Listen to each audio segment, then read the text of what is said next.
and next. So water travels through the branches and to the leaves. So you can see here how water moves through the branches, okay? And this is important because it feeds the leaves and allows them to grow. But this also feeds the tree and allows the tree to grow. Okay? Next, we have the ecosystem around the tree. Okay? So, trees all have roots. And as you can see here, some tree roots go down from the branch to the ground. Okay? These branches or roots are responsible for picking up minerals and water from the ground. Some roots are so strong they can break the sidewalk or even rocks.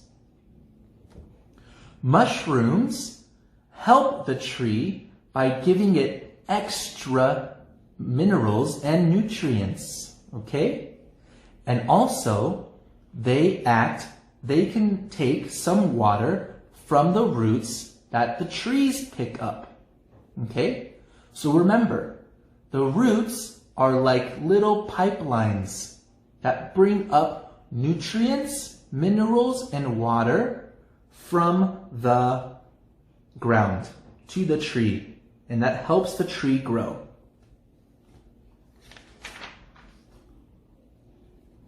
And now we have bark on a tree. And you can see the bark here on the tree. When a tree is young, the bark on the tree is very soft, almost like a baby. But as the tree gets older, the bark becomes more rough. And like you see here, it becomes cracked. Okay? So when you see a tree with cracked bark, and the bark is like skin, that means you know it's an older tree, kind of like people. Okay?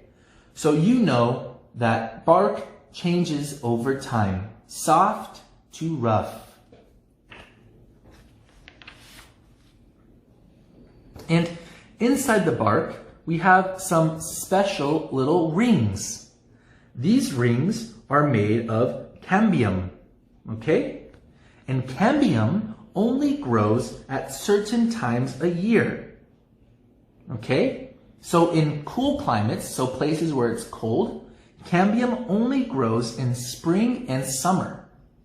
And that makes the little rings you see here on the tree. Scientists use these rings to count how old trees are. These are called growth rings. You can see there. Growth rings. So if you see a tree that has 100 rings, then it has lived for 100 years because one ring equals 1 year. Okay? But in the rainforest, the cambium grows all year. So there is usually no growth ring, which means it's hard to see how old a tree is.